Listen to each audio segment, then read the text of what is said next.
Assalamualaikum everyone. My name is Mutiba Zahid and I'm your English teacher. Today we are going to study interjection और interjection के बाद हम सारे parts of speech की एक exercise solve करेंगे इकट्ठे और देखेंगे कि हमने आज तक जितने parts of speech learn किए हैं क्या हमें वो आते हैं, क्या हम उनको exam में कर सकेंगे या नहीं. Okay, so let's start. सबसे पहले हम देख लेते हैं what is an interjection. An interjection is a word or phrase used to express a sudden feeling, emotion or reaction. तो interjection ऐसे words होते हैं जो कि emotions को, feelings को express करते हैं, ठीक है? It does not have a grammatical connection with the other part of the sentence. अब आपका जो बाकी part of sentence है उसके साथ grammatically कोई connection नहीं होता, लेकिन वो meaning convey ज़रूर करता है उसके through, feeling ज़रूर convey करता है. Wow, oh no, hey, इस तरह के जितने वर्ड्स होते हैं हम इनको कहते हैं इंटरजेक्शन, ठीक है? इसके बाद आपका प्रॉपर स्ट्रक्चर होता है, जैसे wow we won the match.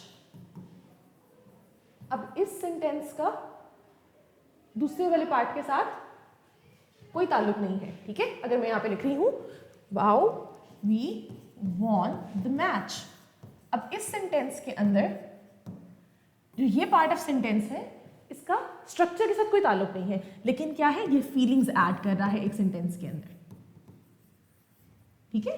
तो आपकी जो इंटरजेक्शंस होती हैं वो फीलिंग्स ऐड करती हैं या आपके इमोशंस को ऐड करते हैं एक सेंटेंस के अंदर. अब इसके की पॉइंट्स हम देख लेते हैं. इट शोज स्ट्रॉन्ग और सडन इमोशंस, इसके सडन और स्ट्रॉन्ग इमोशन शो करता है. इसके अलावा it is usually followed by an exclamation mark. Exclamation mark इसके साथ आप ऐड करते हैं, जैसे हमने यहाँ ऐड किया बिल्कुल उसी तरह हम इसके साथ एक्सक्लेमेशन मार्क ऐड करते हैं. It can appear anywhere in a sentence, एक सेंटेंस के अंदर कहीं भी आ सकता है, शुरू में आ सकता है, एंड पे आ सकता है, दरमियान में आ सकता है. Does not affect sentence grammar, और ये सेंटेंस की ग्रामर को अफेक्ट नहीं करता. अच्छा, अब हम इसके फंक्शन देख लेते हैं. क्या क्या फंक्शंस होते हैं? इंटरजेक्शंस में एक्सप्रेस इमोशंस, ग्रीटिंग्स, अप्रूवल और प्रेज, अटेंशन, एग्रीमेंट और डिसएग्रीमेंट, और इट साउंड्स, कभी कभार साउंड्स या फिर रिएक्शंस को भी ये देता है. अब हम टाइप्स देखते हैं इंटरजेक्शन की. सबसे पहले इमोशन को देखते हैं. इमोशन में हमारे पास कौन कौन से इमोशंस आते हैं, चाहे वो खुशी का इमोशन है, चाहे वो सैडनेस का है, चाहे वो अफसोस का है, किसी भी चीज़ का इमोशन है आप उसको इंटरजेक्शन के थ्रू ही एक्सप्रेस करेंगे. अच्छा, it expresses sudden feelings like Joy, sorrow, anger, surprise, fear. खुशी हो, गम हो, गुस्सा हो, सरप्राइज हो, फियर हो, हर चीज़ को आपने इंटरजेक्शन से ही एक्सप्रेस करना है. अच्छा, for example hurray, wow, alas. Alas हम यूज़ करते हैं जब भी कोई अफसोसनाक चीज़ होती है, अफसोस, ठीक है? Alas he died, something like that. Oh no, किसी भी बुरी खबर के पे आप कह सकते हैं, किसी भी बुरे सरप्राइज पे कह सकते हैं ओह, ठीक है? ये सारी की सारी आपकी इंटरजेक्शंस है. अच्छा, अब कुछ सेंटेंसेस आपके सामने लिखे हुए हैं. Hurray we won the match, alas the soldier died, ठीक है? तो खुशी हो, गमी हो, कोई भी आपने बस अपनी फीलिंग्स को एक्सप्रेस करना है तो आपने इंटरजेक्शन को यूज़ करना है. फिर उसके बाद आपके पास आती है इंटरजेक्शंस ऑफ ग्रीटिंग, ठीक है? ये हम कहाँ यूज़ करते हैं? ये हम यूज़ करते हैं जब आपने सुबह किसी को ग्रीट करना होता है, जैसे गुड मॉर्निंग, अस्सलामु अलैकुम, हेलो, कुछ भी आप लिखते हैं, आप उसके बाद एक इंटरजेक्शन को यूज़ करते हैं, ठीक है? गुड मॉर्निंग, वेलकम, हेलो वगैरह इस तरह की चीज़ें. Hello, how are you, welcome, please come in, ठीक है? तो कोई भी जब आपने किसी को ग्रीट करना है तो आपने इंटरजेक्शन को यूज़ करना है इस तरीके से. फिर आती है इंटरजेक्शन ऑफ अप्रूवल और प्रेज. अब आपने किसी को कोई अच्छा कमेंट देना है, किसी जैसे टीचर्स लिखते हैं यूजुअली आपके नोटबुक्स वगैरह पर, जैसे मैं आप लोगों को यूट्यूब पे कमेंट करती हूँ या कुछ भी, तो उसमें भी आप क्या कर सकते हैं, आप इस पर Bravo, exclamation mark, well done, exclamation mark, excellent, ठीक है? तो जब आप किसी चीज़ को प्रेज कर रहे हैं तब भी आप एक्सक्लेमेशन मार्क यूज़ कर सकते हैं.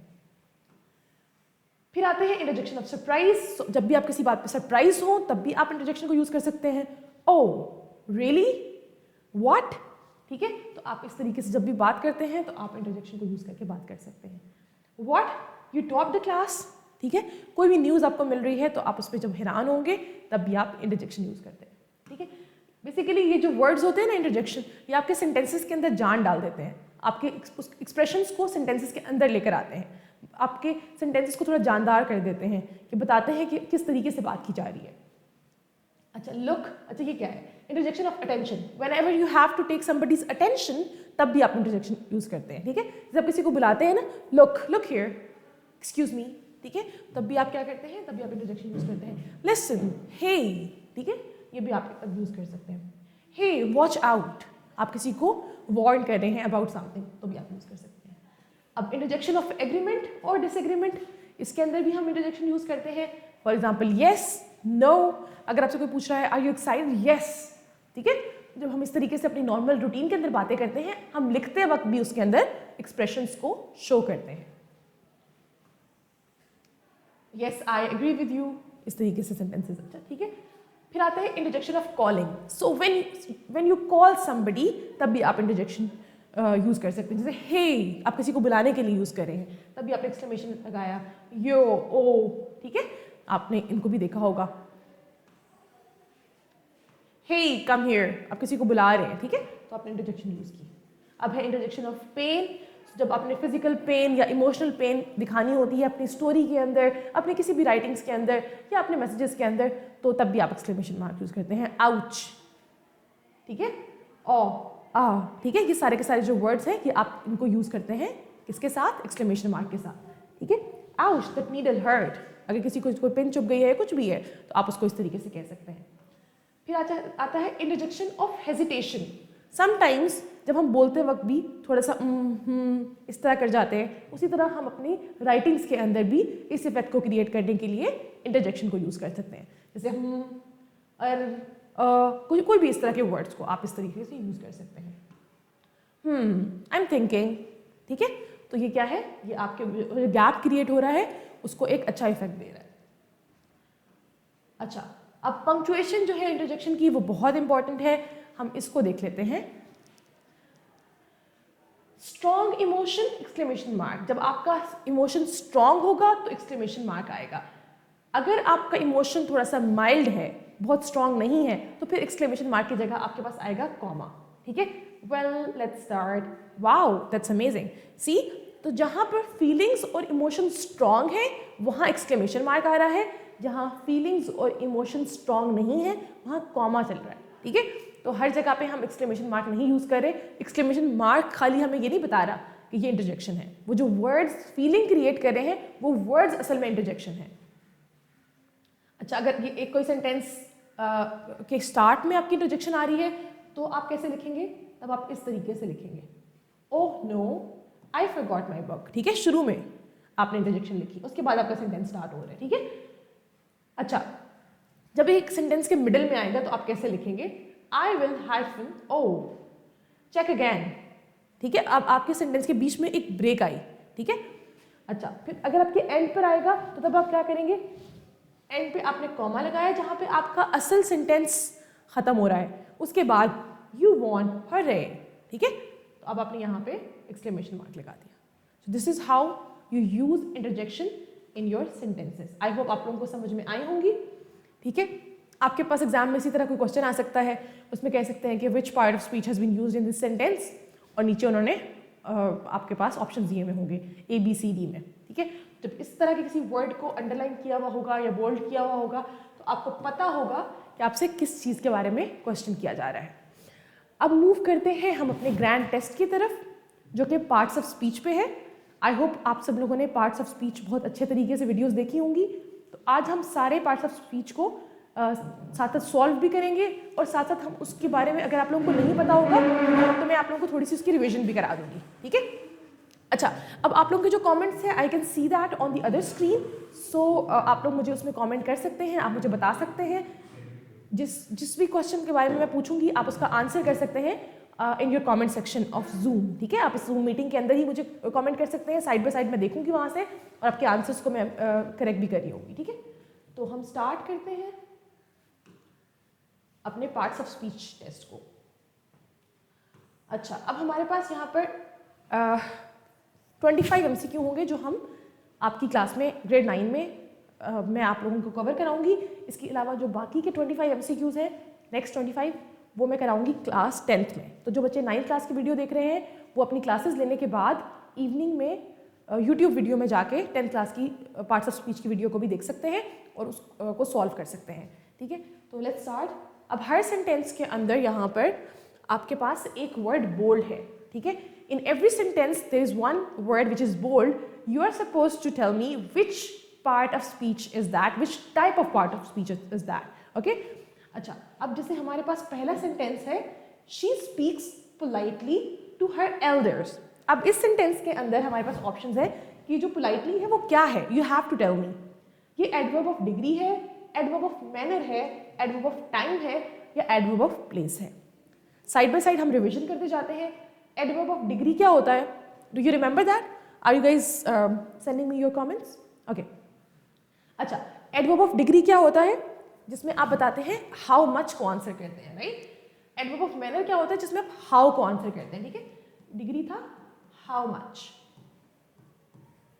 मैनर क्या है? हाउ, टाइम क्या है? व्हेन, प्लेस क्या है? वेयर. तो अब आप बताएं कि जो पोलाइटली है ये किस चीज को आंसर कर रहा है? ये इन सब में से किसको आंसर कर रहा है? ये मैनर को आंसर कर रहा है. तो answer would be option B. ठीक है, आई होप आप लोगों ने अपनी करेक्शन कर ली होगी. अब हम चलते हैं अपने सेकेंड एमसीक्यू पर. The crowd welcomed Pakistan cricket team. ठीक है, अब इसके अंदर क्या है? जो क्राउड है वो क्या है? आपने मुझे बताना है, is it proper noun, collective noun, abstract noun या common noun.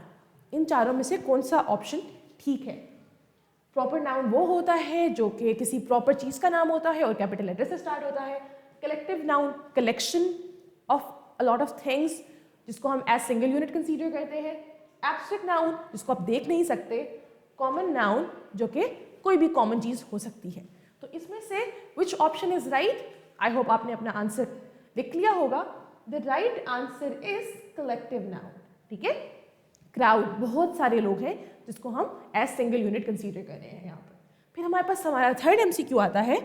Although it was hot we played cricket. Although it was hot we played cricket. अब इस सेंटेंस के अंदर आपको पता चल रहा है कि हमारे पास चार ऑप्शंस हैं. क्या ये रिलेटिव प्रोनाउन है? क्या ये सबऑर्डिनेटिंग कंजंक्शन है? क्या ये कोऑर्डिनेटिंग कंजंक्शन है? क्या ये कोरिलेटिव कंजंक्शन है? विच one is the right answer? हमें पता है कि रिलेटिव प्रोनाउन ये नहीं हो सकता क्योंकि दो चीजों को आपस में करेक्ट नहीं कर रहा बीच में आके. फिर उसके बाद हमारे पास सबऑर्डिनेटिंग कंजंक्शन, कोऑर्डिनेटिंग कंजंक्शन और कोरिलेटिव कंजंक्शन है. अब आप सोचें कि ये कौन सी कंजंक्शन होगी? The right answer is subordinating conjunction. Coordinating conjunction कौन कौन सी थी? Fan boys.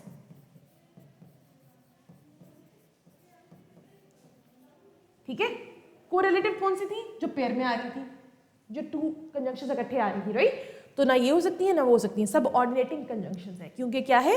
क्योंकि एक हमारे पास दो हमारे पास क्लॉजेज है इसके अंदर. एक सबऑर्डिनेट क्लॉज है और एक इंडिपेंडेंट क्लॉज है. ठीक है, डिपेंडेंट एंड इंडिपेंडेंट क्लॉज है. ठीक है, let's move forward. Question number 4. Ali lives in Lahore. Ali lives in Lahore. आपने बताना है कि अली कौन सा पार्ट ऑफ स्पीच है यहाँ पर? Abstract noun, common noun, proper noun और collective noun. I am waiting for your answer everybody. क्या ये एब्स्ट्रैक्ट है, कॉमन है, प्रॉपर है या कलेक्टिव है? Okay, so the right answer is proper noun. क्यों? क्योंकि ये किसी प्रॉपर चीज का नाम है, इंसान का नाम है, किसी प्रॉपर इंसान का नाम है. ठीक है, स्पेसिफिक हो रहा है. तो जब कोई चीज स्पेसिफिक होती है तो वो प्रॉपर नाउन होता है.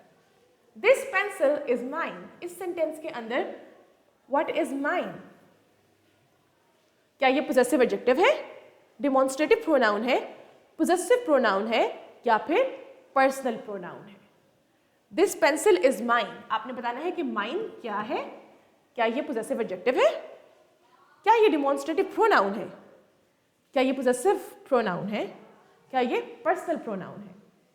सो the right answer is, I hope आप लोगों ने अपना आंसर लिख लिया होगा. The right answer is possessive pronoun. ठीक है, क्योंकि ये नाउन की जगह पर आ रहा है, कि नाउन को रिप्लेस करके बात कर रहा है. ठीक है, पोजेसिव एडजेक्टिव ये नहीं हो सकता, ना ही डिमॉन्स्ट्रेटिव प्रोनाउन हो सकता है और ना ही पर्सनल प्रोनाउन हो सकता है. Let's move forward. Question number 6. She bought a beautiful dress. She bought a beautiful dress. अब इस सेंटेंस के अंदर ब्यूटिफुल क्या है? एडजेक्टिव ऑफ नंबर है, एडजेक्टिव ऑफ क्वालिटी है, एडजेक्टिव पोजेसिव एडजेक्टिव है या फिर एडजेक्टिव ऑफ क्वांटिटी है। इन चारों में से which option is right, you have to tell me. So the right answer is adjective of quality, क्योंकि ये क्वालिटी के बारे में बात कर रहे हैं, क्योंकि नंबर्स भी नहीं बता रहा हमें, ये पोजेसिव एडजेक्टिव भी नहीं है, और ये क्या है, क्वांटिटी भी नहीं बता रहा। ठीक है, तो हमारे पास राइट ऑप्शन क्या है, adjective of quality. Question number 7, we stayed home because it was raining, we stayed home because it was raining। अब इस सेंटेंस के अंदर जो बिकॉज है आपने मुझे बताना है what is this, ये क्या कोऑर्डिनेटिंग कंजंक्शन है, ये रिलेटिव प्रोनाउन है, सबऑर्डिनेटिंग कंजंक्शन है, या कोरिलेटिव कंजंक्शन है। आई होप आप लोगों ने अपना आंसर नोट डाउन कर लिया होगा। The right answer is subordinating conjunction. Subordinating conjunction क्यों है, क्योंकि हमारे पास डिपेंडेंट और इनडिपेंडेंट क्लॉजेस को जोड़ रहा है। ठीक है, और ये फैन बॉयज में से भी नहीं है, तो ये कौन सी कंजंक्शन होगी, ये आपकी होगी सबऑर्डिनेटिंग कंजंक्शन। अच्छा, क्वेश्चन नंबर 8 पे आते हैं।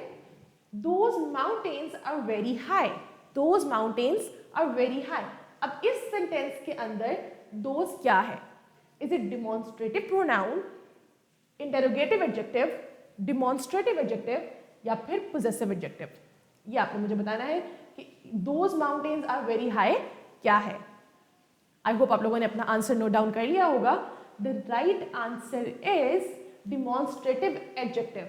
ये डिमॉन्स्ट्रेटिव एडजेक्टिव क्यों है, क्योंकि ये एक नाउन के साथ आ रहा है, नाउन के बारे में एक्स्ट्रा इंफॉर्मेशन दे रहा है। ठीक है, दीज माउंटेन्स, कौन सी माउंटेन्स, दीज माउंटेन्स। ठीक है, तो ये एडजेक्टिव है, ये डिमॉन्स्ट्रेटिव प्रोनाउन नहीं हो सकता। अगर दीज आर वेरी हाई होता तो फिर हम इसको डिमॉन्स्ट्रेटिव प्रोनाउन करते हैं कि वो नाउन की जगह आ रहा था, लेकिन यहाँ पे ये नाउन की जगह नहीं आ रहा, नाउन के साथ आ रहा है। तो जो चीज नाउन के साथ आ रही है वो प्रोनाउन नहीं हो सकती, वो एडजेक्टिव होगी। अच्छा, the ring is made of silver, the ring is made of silver. अब इस सेंटेंस के अंदर सिल्वर क्या है आपने मुझे बताना है। क्या ये कलेक्टिव नाउन है, क्या ये एब्स्ट्रैक्ट नाउन है, क्या ये मटेरियल नाउन है, या ये प्रॉपर नाउन है। ओके आयशा, आपके कमेंट्स अब मुझे नजर आना शुरू हो गए हैं। अब बताइए क्वेश्चन नंबर 9 का आंसर क्या है। The ring is made of silver. अब इसमें क्या है, क्या ये कलेक्टिव है, एब्स्ट्रैक्ट है, मटेरियल है, या प्रॉपर है। विच one is the right answer. I hope आपने अपना आंसर नोट डाउन कर लिया होगा। The answer is material noun. क्यों, क्योंकि सिल्वर से कुछ चीज बन रही है, क्योंकि ये रॉ मटेरियल है। Very good Ayesha. फिर हमारे पास आता है MCQ number 10, he is my neighbor, he is my neighbor। इस सेंटेंस के अंदर he क्या है, you have to tell me what is he in this sentence। क्या ये डिमॉन्स्ट्रेटिव प्रोनाउन है, क्या ये पर्सनल प्रोनाउन है, क्या ये रिफ्लेक्सिव प्रोनाउन है, या ये रिलेटिव प्रोनाउन है। Please tell the answer. Very good Shaima. इसमें हमारे पास जो ही है वो है पर्सनल प्रोनाउन। क्यों, क्योंकि ये पर्सन को रिप्लेस कर रहा है। डिमॉन्स्ट्रेटिव नहीं हो सकता क्योंकि किसी की चीज की तरफ डिमॉन्स्ट्रेट करके बात नहीं कर रहा, रिफ्लेक्सिव नहीं हो सकता, और ये रिलेटिव भी नहीं हो सकता। ठीक है, अच्छा, फिर हम आते हैं अपने नेक्स्ट एमसीक्यू पर, जो कि है number 11। The bus arrived late, the bus arrived late. अब इस सेंटेंस के अंदर लेट क्या है, क्या ये एडवर्ब ऑफ डिग्री है, एडवर्ब ऑफ प्लेस है, एडवर्ब ऑफ टाइम है, या एडवर्ब ऑफ मैनर है। विच one is the right answer. Okay, very good. हमारे पास एक कमेंट आ गया है, शाइमा कह रही है कि this is adverb of time, which is correct. क्यों, क्योंकि ये हमें व्हेन को आंसर कर रहा है।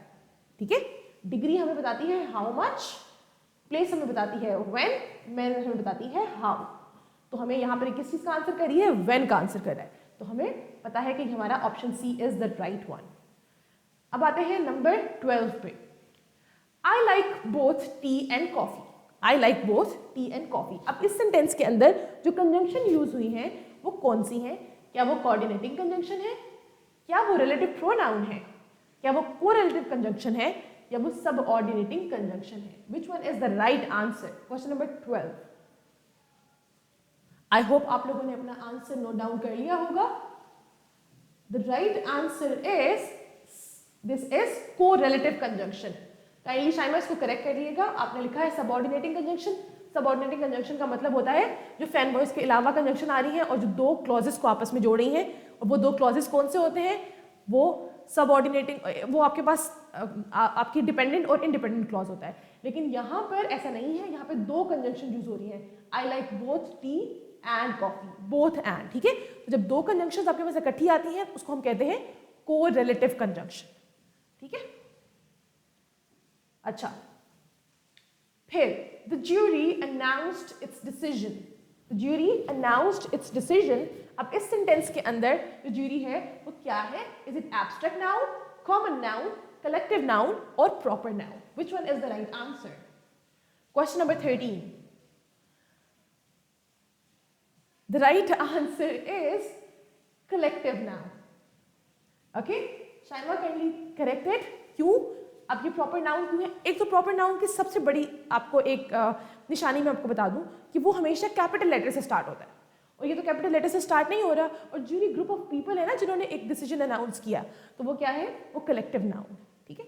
अच्छा, everyone enjoyed the school trip. Everyone enjoyed the school trip. इस सेंटेंस के अंदर एवरीवन क्या है आपने मुझे बताना है। Is it demonstrative pronoun, indefinite pronoun, relative pronoun या फिर personal pronoun? Which one is the right answer? I hope आप लोगों ने अपना आंसर मार्क कर लिया होगा। The right answer is indefinite pronoun.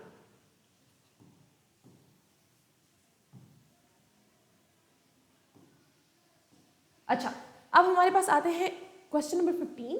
She has little patience. She has little patience. अब इस सेंटेंस के अंदर जो लिटिल है वो क्या है? क्या वो एडजेक्टिव ऑफ नंबर है? क्या वो पोजेसिव एडजेक्टिव है? क्या वो एडजेक्टिव ऑफ क्वांटिटी है? क्या वो एडजेक्टिव ऑफ क्वालिटी है? ये अब आपने मुझे बताना है. Question number 15. I am waiting for your response. I hope आप लोगों ने अपना आंसर जो है वो मार्क कर लिया होगा. The right answer is adjective of quantity, क्योंकि ये क्वांटिटी के बारे में बता रहा है. दैट इज द रीजन ये क्वांटिटी होगा. अच्छा, फिर आते हैं ही blamed himself for the mistake. He blamed himself. अब क्या ये पर्सनल प्रोनाउन है? क्या ये इम्फेटिक प्रोनाउन है? क्या ये रिफ्लेक्सिव प्रोनाउन है? या ये रिलेटिव प्रोनाउन है? ये अब आपने मुझे बताना है. अब हमें पता है कि जहां पे हिमसेल्फ आता है या तो वो इम्फेटिक प्रोनाउन होता है या वो रिफ्लेक्सिव प्रोनाउन होता है. अब आपके पास ऑप्शन कम बच गई है. अब मुझे बताएं विच one is the right answer. Good Shaima. The right answer is reflexive pronoun. तो रिफ्लेक्सिव प्रोनाउन कौन से होते हैं? जब आपका सब्जेक्ट और ऑब्जेक्ट सेम होता है तो वो रिफ्लेक्सिव होता है. ठीक है. अच्छा, फिर हम आते हैं 17 नंबर पे. We will visit Karachi tomorrow. We will visit Karachi tomorrow. अब इस सेंटेंस के अंदर जो टुमारो है वो कौन सा एडवर्ब है आपने मुझे बताना है. क्या वो एडवर्ब ऑफ मैनर है, एडवर्ब ऑफ टाइम है, एडवर्ब ऑफ डिग्री है या एडवर्ब ऑफ प्लेस है? आई होप आप लोगों ने अपना आंसर मार्क कर लिया होगा. हमारे पास इसका आंसर है adverb of time. Adverb of time क्यों आंसर है? क्योंकि ये व्हेन को आंसर कर रहा है. ठीक है. हम अपने नेक्स्ट एमसीक्यू पे चलते हैं. Question number 18. Okay. Neither Ahmed nor Hasan was late. Neither Ahmed nor Hasan was late. अब इस सेंटेंस के अंदर आपके पास कंजंक्शन है. आपने मुझे बताना है कि वो कौन सी कंजंक्शन है. क्या वो कोऑर्डिनेटिंग कंजंक्शन है, क्या वो रिलेटिव प्रोनाउन है, क्या वो कोरिलेटिव कंजंक्शन है, या वो सबऑर्डिनेटिंग कंजंक्शन है? Very good Shaima. Your answer is correct. This is correlative conjunction. ठीक है. कोरिलेटिव कंजंक्शन क्यों है? क्योंकि हमारे पास पेयर में आ रही है कंजंक्शन. ठीक है. अच्छा, फिर हम नेक्स्ट एमसीक्यू पे चलते हैं. Question number 19. The teacher checked और नोटबुक्स. द टीचर चेक्ड और नोटबुक्स. अब इस सेंटेंस के अंदर जो टीचर है वो क्या है? क्या वो एब्स्ट्रैक्ट नाउन है, क्या वो प्रॉपर नाउन है, क्या वो कॉमन नाउन है, या वो मटीरियल नाउन है? ये आपने मुझे बताना है. द टीचर चेक्ड और नोटबुक्स के अंदर टीचर क्या है? ये हमारे पास आप लोगों ने इसका आंसर नोट डाउन कर लिया होगा. Very good Shaima. The right answer is common noun. ठीक है. हमें टीचर का नाम नहीं पता, हमें नहीं पता कि वो कौन सी स्पेसिफिक टीचर है. तो जब कोई भी चीज स्पेसिफिक नहीं होती तो वो कॉमन होती है. अच्छा, he is a kind boy, he is a kind boy. अब इस सेंटेंस के अंदर काइंड क्या है? क्या वो पॉजेसिव एडजेक्टिव है? क्या वो एडजेक्टिव ऑफ क्वांटिटी है? क्या वो एडजेक्टिव ऑफ क्वालिटी है? या वो एडजेक्टिव ऑफ नंबर है? This is very easy. I hope आप लोगों ने अपना आंसर जो है वो मार्क कर लिया होगा। Good Shaima, this is adjective of quality, quality बता रहा है, ठीक है। Let's move forward. Okay, someone is knocking at the door, someone is knocking at the door. इस सेंटेंस के अंदर समवन क्या है? क्या वो डिमॉन्स्ट्रेटिव प्रोनाउन है? क्या वो पर्सनल प्रोनाउन है? क्या वो इंडेफिनिट प्रोनाउन है? या फिर वो रिलेटिव प्रोनाउन है? आई होप आपने अपना आंसर मार्क कर लिया होगा। Abdullah, you need to check again. The right answer is indefinite pronoun, क्योंकि हमें नहीं पता कि जो किससे बात की जा रही है। Someone is knocking at the door, को हमें नहीं पता कि कौन है वो। When we don't know the person जिसके बारे में बात की जा रही है, तो क्या होता है? वो इनडेफिनिट प्रोनाउन होता है। अच्छा, I wanted to go out but it was raining.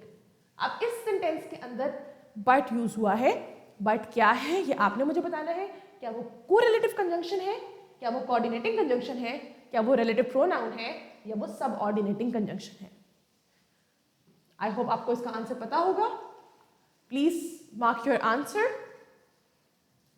I hope आपने अपना आंसर मार्क कर लिया होगा। The right answer is coordinating conjunction. Coordinating conjunction कौन सी होती है? फैन बॉयज, ठीक है।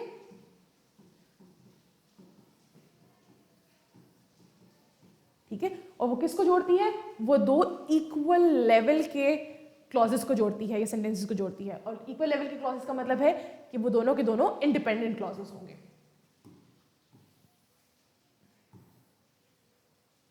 अच्छा, अब हमारे पास 3 MCQs रह गए हैं। तो हम पहला देखते हैं। The children are playing outside, the children are playing outside. अब इसके अंदर चिल्ड्रन क्या है आपने मुझे बताना है। क्या वो एब्स्ट्रैक्ट है? क्या वो कलेक्टिव है? क्या वो कॉमन है? या वो प्रॉपर है? तो जो चिल्ड्रन यहाँ पर यूज हुआ है, आई होप आप लोगों ने इसका आंसर मार्क कर लिया होगा। शाइमा कह रही है कि ये कलेक्टिव है। Okay, but the right answer is common.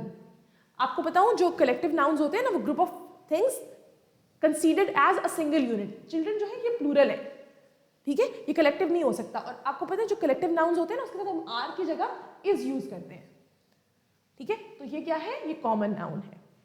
अच्छा, she spoke softly in class, she spoke softly in class. अब जो सॉफ्टली है वो क्या है? क्या वो एडवर्ब ऑफ टाइम है, डिग्री है, मैनर है, या प्लेस है? आई होप आप लोगों ने अपना आंसर मार्क कर लिया होगा। Very good Shaima. अब्दुल्ला, आप मुझे नहीं पता क्वेश्चन में 23 का आंसर कर रहे थे या 24 का। अगर आप 23 का आंसर कर रहे थे तो योर आंसर वाज करेक्ट। अब हम 24 पर हैं, तो tell me the answer of 24। She spoke softly in class, ये क्या है? ये टाइम है, डिग्री है, मैनर है, या प्लेस है? Very good, this is adverb of manner. ये हाउ को आंसर कर रहा है, ठीक है। टाइम व्हेन को आंसर करता है, डिग्री हाउ मच को आंसर करती है, और प्लेस वेयर को आंसर करती है। अच्छा, फिर लास्ट MCQ है हमारे पास। My brother studies in Islamabad.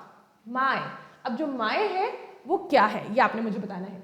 क्या वो पोजेसिव प्रोनाउन है? क्या वो डिमॉन्स्ट्रेटिव एडजेक्टिव है? क्या वो पोजेसिव एडजेक्टिव है? या वो पर्सनल प्रोनाउन है? आई होप आप लोगों ने अपना आंसर मार्क कर लिया होगा।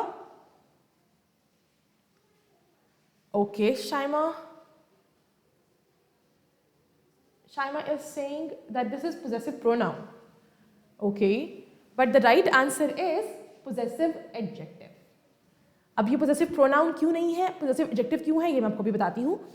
अब जो possessive pronoun है ना, वो noun को replace करता है।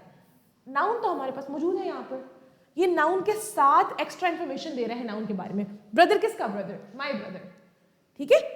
तो इसलिए ये possessive adjective होगा, ये possessive pronoun नहीं होगा। अगर आप लोगों ने ये वाली क्लास मिस कर दी थी तो प्लीज़ दोबारा जाकर आप एडजेक्टिव या फिर प्रोनाउन दोनों की क्लास देख लें। दोनों में मैंने एक्सप्लेन किया है कि what is the difference between possessive adjective and possessive pronoun, similarly demonstrative adjective and demonstrative pronoun. और इसी के साथ साथ मैंने आप लोगों को बताया था इंटरोगेटिव प्रोनाउन और इंटरोगेटिव एडजेक्टिव, ठीक है। तो इन चीज़ों को आप दोबारा से अगर वीडियो देख लेंगे एक भी, तो आपको समझ में आ जाएगी कि क्या डिफरेंस है। बाकी आई होप आप लोगों ने अच्छे मार्क्स गेन किए होंगे आज के टेस्ट में। मुझे यूट्यूब वीडियो के कमेंट सेक्शन में ज़रूर बताइएगा कि आपने आज 25 में से कितने मार्क्स गेन किए। See you in the next class. अल्लाह हाफिज़।